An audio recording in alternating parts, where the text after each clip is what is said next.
신앙 고백하심으로 새벽 예배 드립니다. 전능하사 천지를 만드신 하나님 아버지를 내가 믿사오며 그 외아들 우리 주 예수 그리스도를 믿사오니 이는 성령으로 잉태하사 동정녀 마리아에게 나시고 본디오 빌라도에게 고난을 받으사 십자가에 못 박혀 죽으시고 장사한 지 사흘 만에 죽은 자 가운데서 다시 살아나시며 하늘에 오르사 전능하신 하나님 우편에 앉아 계시다가 저리로서 산 자와 죽은 자를 심판하러 오시리라. 성령을 믿사오며 거룩한 공회와 성도가 소교통하는 것과 죄를 사하여 주시는 것과 몸이 다히 사는 것과 영원히 사는 것을 믿사옵나이다. 아멘. 430장 찬양합니다. 430장.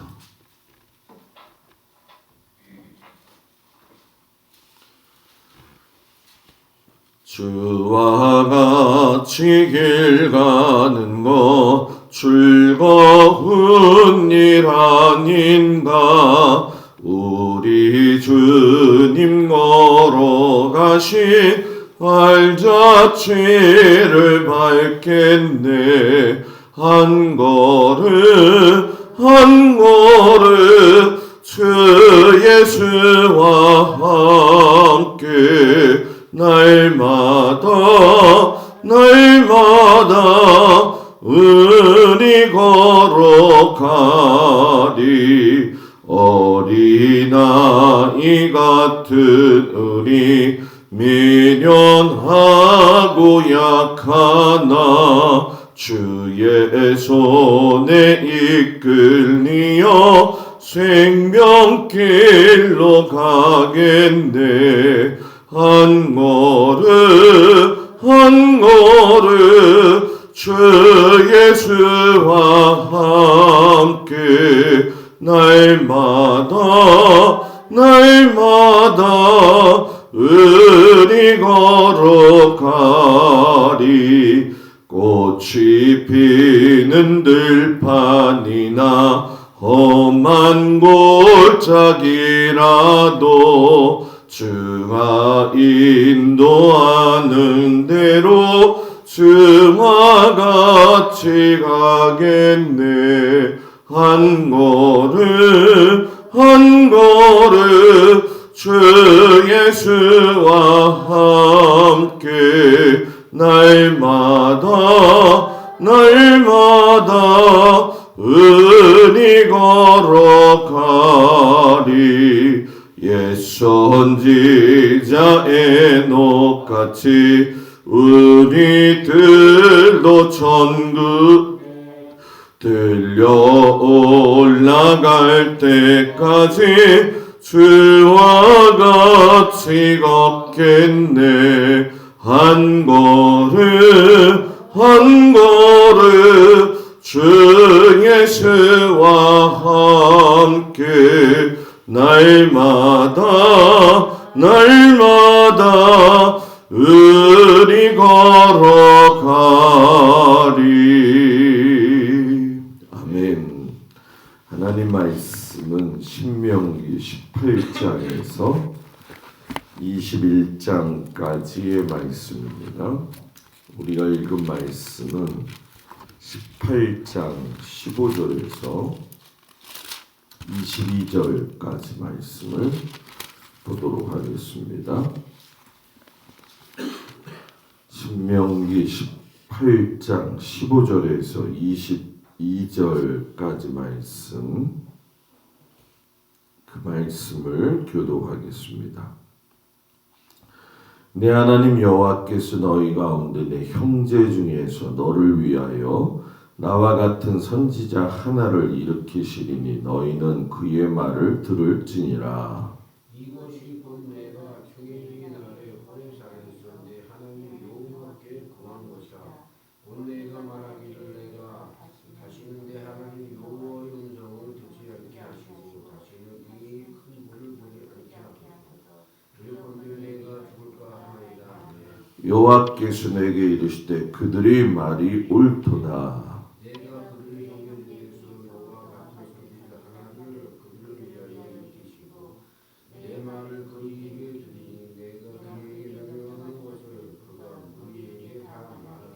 누구든지 내 이름으로 전하는 내 말을 듣지 아니하는 자는 내게 벌을 받을 것이요. 만일 어느 선지자가 내가 전하라고 명령하지 아니한 말을 제 마음대로 내 이름으로 전하든지 당신들이 좋은 말을 그 선지자는 죽임이 없다 하셨느니라.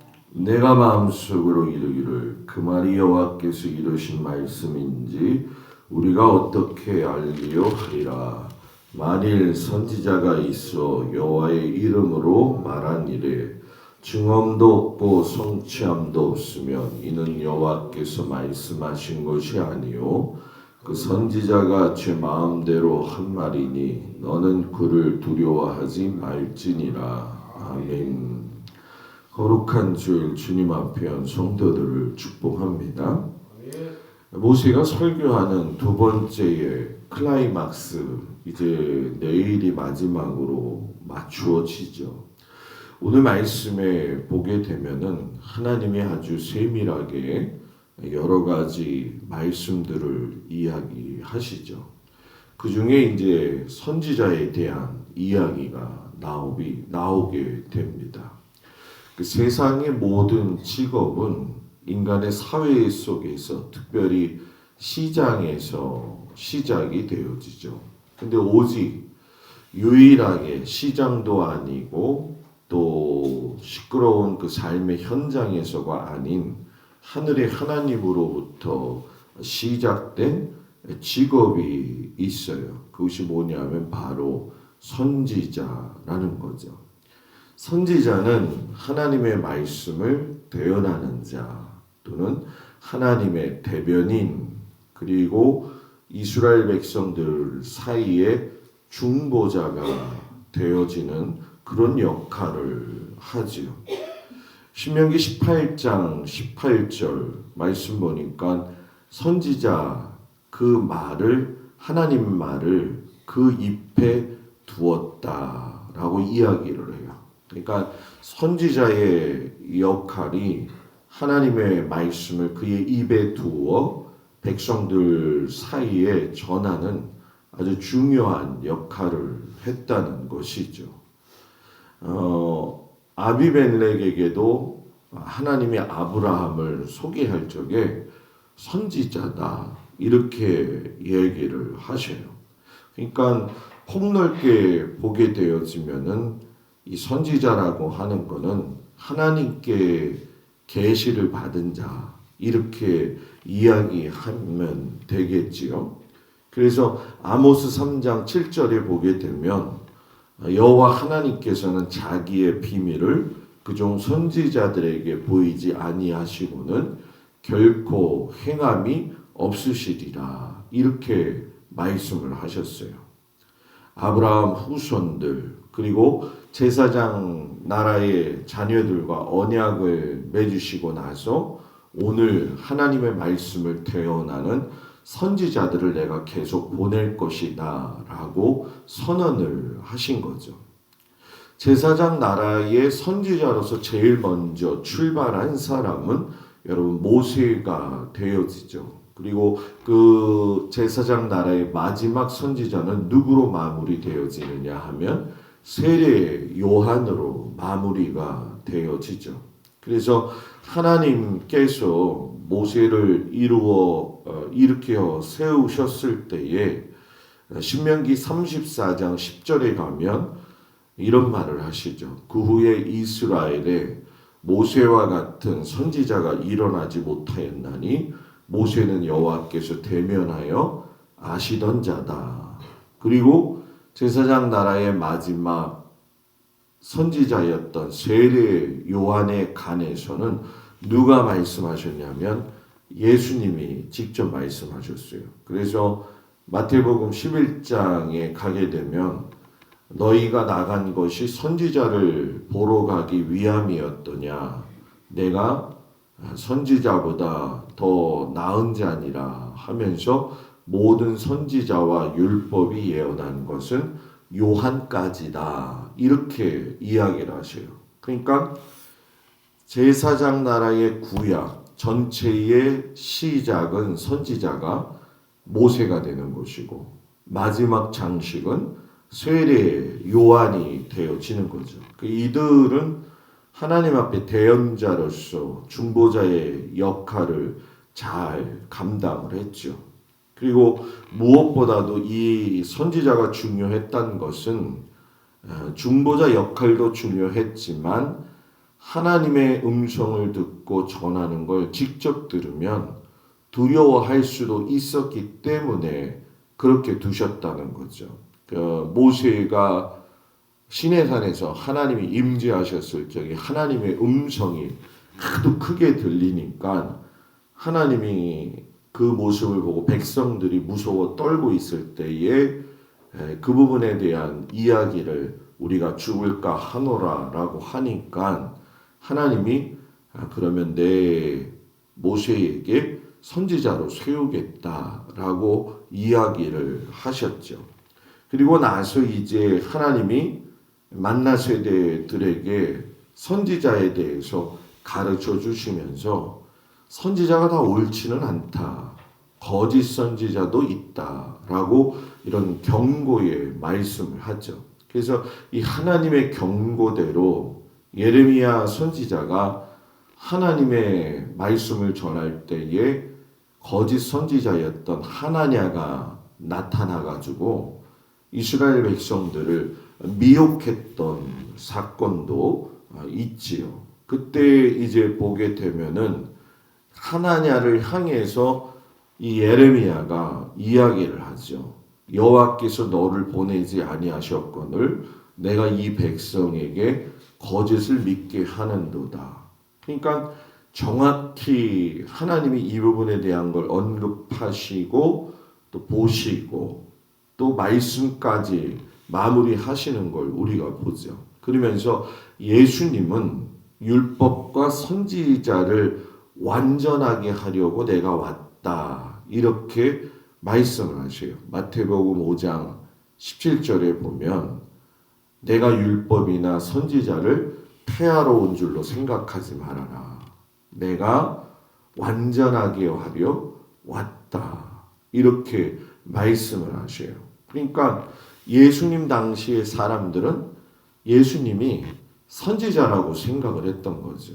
그런데 스스로 선지자이시면서 하나님의 아들이시기도 하셨지요. 그러나 분명한 건 율법과 선지자의 완성은 예수님으로 인해서 마침내 마무리가 되어지고 이루어졌다라는 거죠. 그래서 그 이후의 선지자 시대 이후의 예수님 시대에 하나님의 대변인, 하나님의 또 우리들과의 백성의 중보자 역할은 누가 하셨어요? 예수님이 하시게 되었다라는 것입니다. 그리고 이제 그러면서 도피성에 대한 이야기를 하셔요. 이 만나 세대들이 들어올 적에 요단 동편 쪽에다가 도피성 3개를 만들었잖아요. 근데 이제 요단 서편 가나안 땅 안쪽에도 도피성 3곳을 만듭니다. 그것은 우리가 잘 아는 것처럼 도피성은 우리가 부지 중에라도 잘못해가지고 자기가 원하지는 않았는데 사람이 죽을 수도 있잖아요. 그죠? 뭐 옛날에는 도끼질을 많이 했으니까 그 예를 들어서 이야기를 하셨는데 도끼가 자루에 빠져서 도끼질을 하다가 그게 이웃에게 날아가서 맞아 죽을 수도 있는 거죠. 그리고 내가 기르던 소가 사람을 받쳐가지고 죽일 수도 있는 그런 상황이었다는 거예요. 그러니까 도피성은 부지 중에 사고로 사람을 죽였을 경우에 도피해서 생명을 건지는 곳이었다는 거예요. 그러나 분명한 엄격한 기준이 있어서 고의적인 살인자가 들어오게 될 때에는 제사장과 장로들이 판단해가지고 그를 처벌하기도 했다는 거 아마 우리가 다 알고 있는 거죠. 그러니까 하나님이 이렇게 도피성을 두시고 하는 것들을 보면 하나님이 만드신 율법의 조항들이 굉장히 합리적이고 또 이성적이면서도 남에 대한 긍휼을 가지고 베푸는 사랑이 참 많았다. 왜냐하면 사람이 살다 보면 억울한 일 많이 당하잖아요. 내가 그러지도 않았는데 또 뭐 그러지 않았는데 하더라도 또 뭐 시비비 간에 있어서 억울하게 몰릴 때도 있잖아요. 그런 것을 없도록 철저하게 배려해 주셨다라는 거죠. 그래서 우리가 성경에서 보게 되면 제일 사용하는 말씀 중에 오해하는 것이 있어요. 그게 뭐냐면 눈에는 눈, 이에는 이로 갚는다라고 하는데 하나님이 눈에는 눈, 이에는 이다. 이거는 보복형으로 주신 말씀이 아니에요. 보복하라고 주신 것이 아니라 예방하라고 주신 거죠. 너의 눈이 소중한 것만큼 남의 눈도 뭐예요? 소중히 여길 줄 알아야 된다는 거예요. 내 이가 소중한 것만큼 다른 사람의 이도 소중히 여기라는 거죠. 그러니까 눈에는 눈, 이에는 이라고 하는 것은 위증죄가 되어질 때 그 이야기를 하는 거예요. 그러니까 여러분 우리 그런 말 많이 하잖아요. 없었던 일도 있게 만들고 있었던 말도 부풀리고 그 말들이 뭐 엄청나게 커져서 그것이 소란스러워져 가지고 공경에 남을 빠뜨릴 때가 많이 있잖아요. 그래서 이런 것들을 위증죄라고 이야기를 하시는 거죠. 그래서 하나님은 절대로 위증해서는 안 된다. 그래서 그런 것들을 이렇게 사전에 막으시는 거죠. 그만큼 억울한 자가 없게 하셨다라는 거예요. 그리고 제사장 나라에도 율법 가운데 보면 사형을 시키는 일이 있었는데 사형할 때에도 반드시 2명 이상의 증인이 있어야지만이 사형을 할 수가 있었다라는 거죠. 이것은 모든 재판에서 모든 범죄에서 똑같이 적용이 되는 이유는 뭐냐? 하나님의 나라의 제사장 법은 사람을 살리고 하나님이 의롭다 하시는 걸 분명히 나타내기 위함이셨다라는 거죠. 그래서 여러분 성경에 보면 불의한 재판에 대한 이야기도 나오죠. 이세벨의 남편이었던 아합이 나봇의 포도원을 뺏고 싶어가지고 이세벨이 거짓된 증인 2사람을 세워가지고선 나봇의 포도원을 뺏고 나봇을 죽이는 일이 벌어지지요. 그리고 우리가 잘 아는 스데반도 2 증인을 세워가지고서는 돌로 맞아 죽게 하는 그런 어처구니 없는 일들이 일어났다라는 거 다들 아실 거예요. 그래서 하나님은 거짓 증언하지 말아라. 거짓말하지 말아라. 눈에는 눈으로 이에는 이로 이것은 긍휼을 가지고 위증하지 말아라. 이런 말씀으로 주셨다는 거죠. 그리고 이제 본격적인 가나안 전쟁을 앞두고 있는 상황에서 뭐 사람이 다 똑같지 않잖아요. 그죠? 어떤 사람은 용감히 나가서 싸우겠다. 뭐 이번에 우크라이나의 사태 보니까는 외국 사람들 중에도 우리가 가서 싸우겠다고 하는 사람들이 있잖아요. 그러니까 요즘은 이 세계적 전쟁이 일어나게 되면 한 나라의 전쟁이 아니라 정의롭지 못한 나라에 대한 징벌로서 모든 나라가 연합하는 게 요번에 새로 드러난 또 전쟁의 한 모습이구나 하는 것을 우리 보게 되죠. 그런데 또 한편으로는 전쟁을 겁내는 자들도 있었겠죠. 그래서 겁을 내는 사람은 집으로 돌려보내라.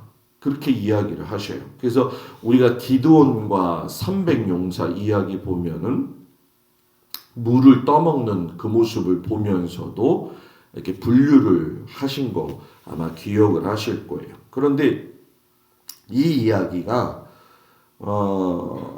기드온 때가 원조가 되는 것이 아니라는 거죠. 원래 이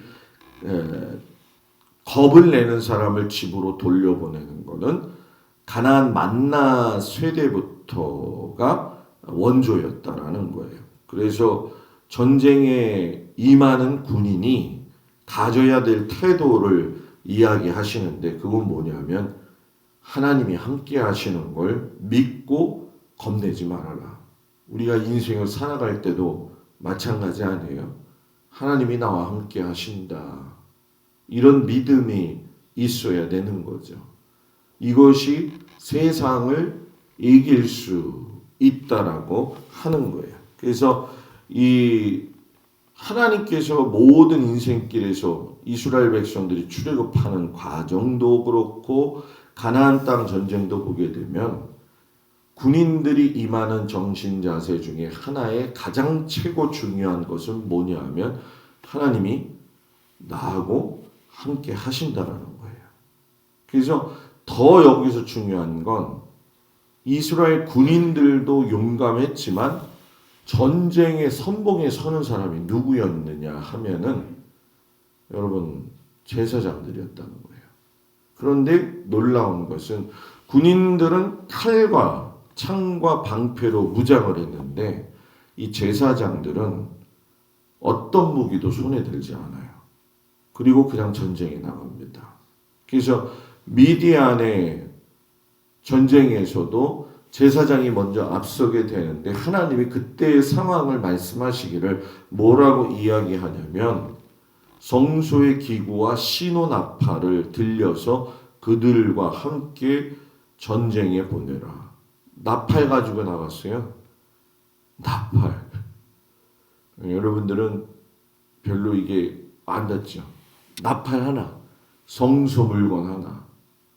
하나님이 하시는 대로 앞장서서 가겠다는 거예요. 그거를 여리고성에서도 똑같이 하죠.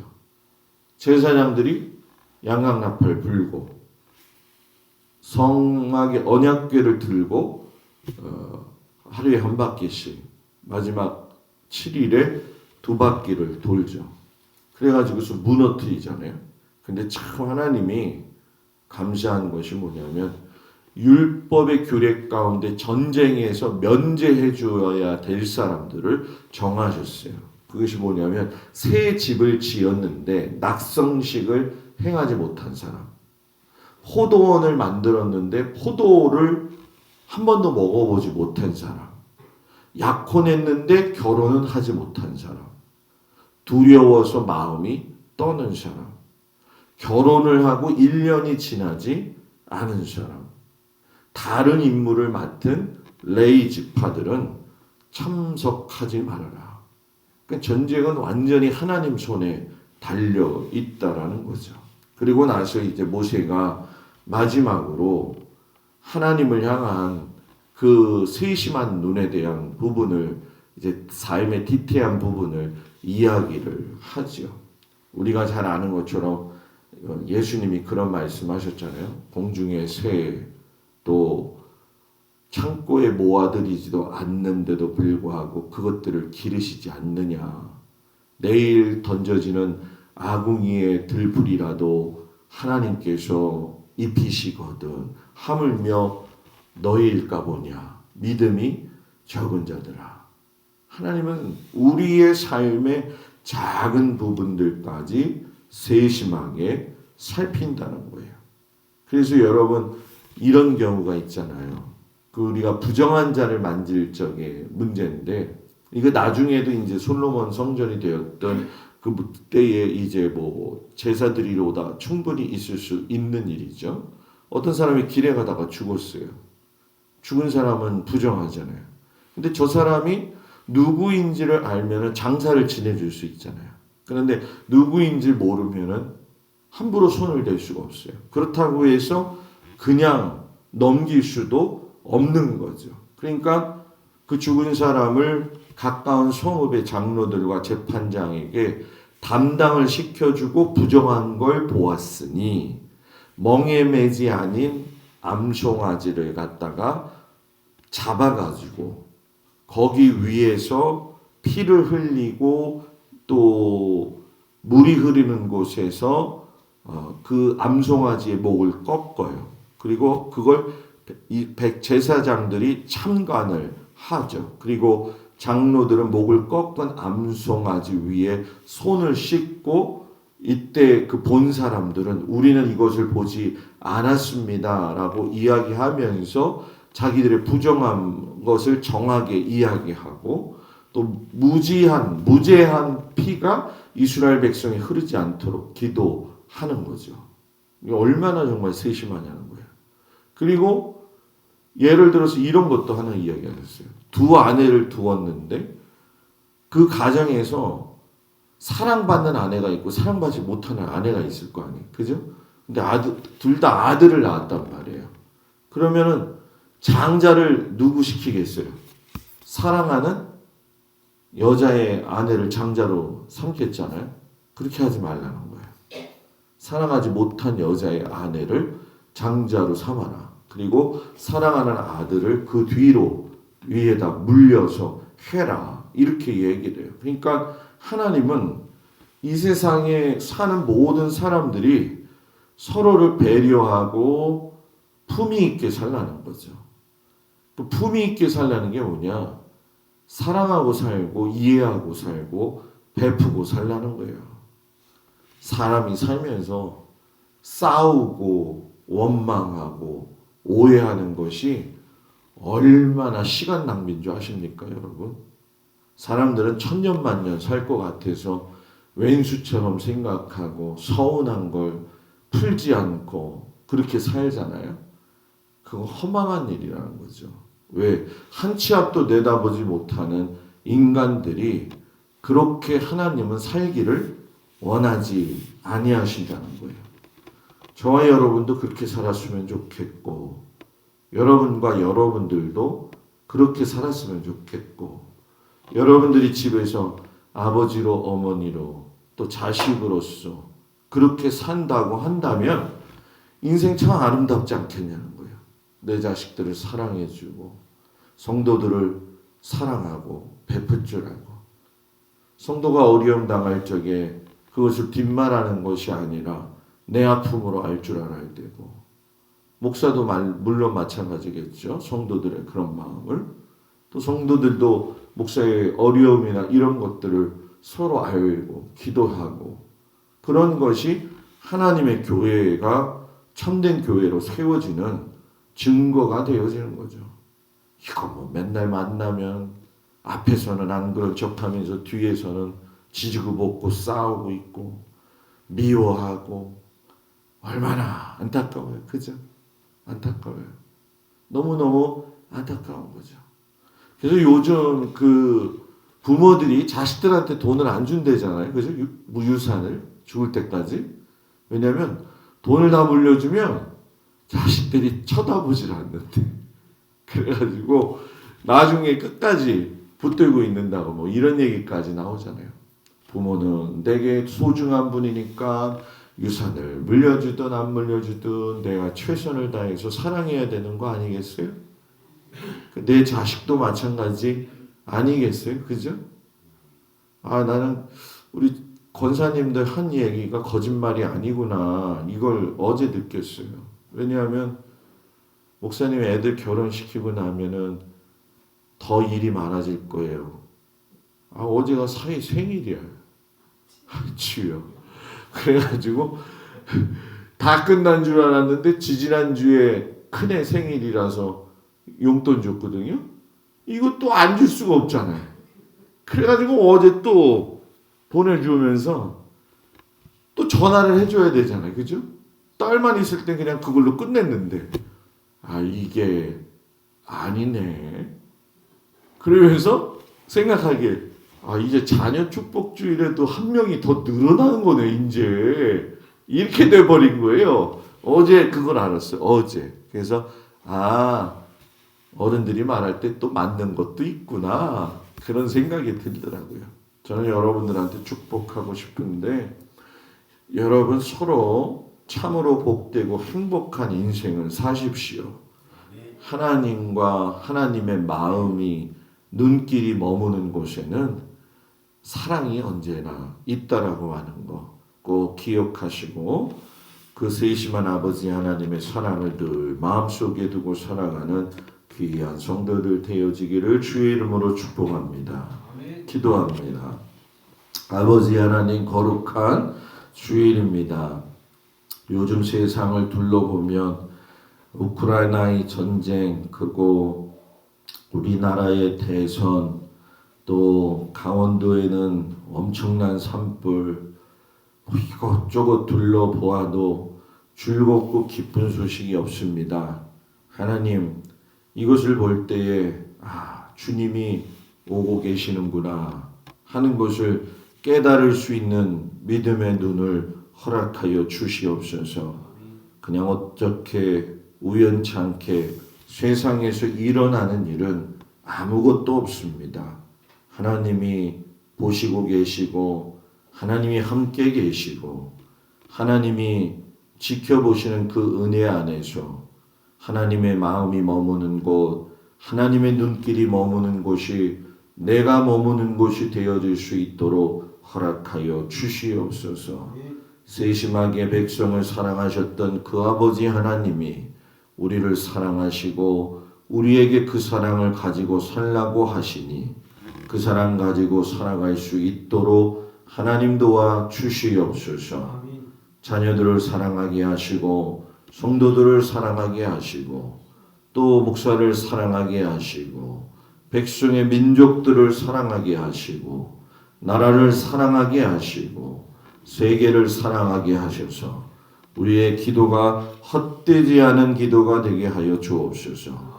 거룩한 주일 주님 앞에 나와 예배드리는 모든 성도들 위해 하나님의 은혜와 긍휼하심으로 함께 하시고 평안히 이 거룩한 주일을 보냄으로 말미암아 그 안에 마음의 기쁨이 넘쳐 흐르게 하시고 또 우리 바깥에 있는 자녀들 주님 눈동자와 같이 지켜주셔서 이 어려운 세대를 잘 이겨갈 수 있도록 하나님 도와 주옵소서.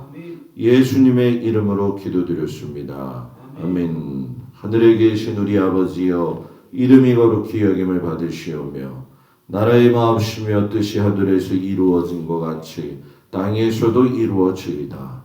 오늘날 우리에게 일용할 양식을 주옵시고 우리가 우리에게 죄 지은 자를 사하여 준 것 같이 우리 죄를 사하여 주옵시고 우리를 시험에 들지 말게 하옵시며 다만 악에서 구하옵소서. 이 나라와 권세와 영광이 아버지께 영원히 있사옵나이다. 아멘.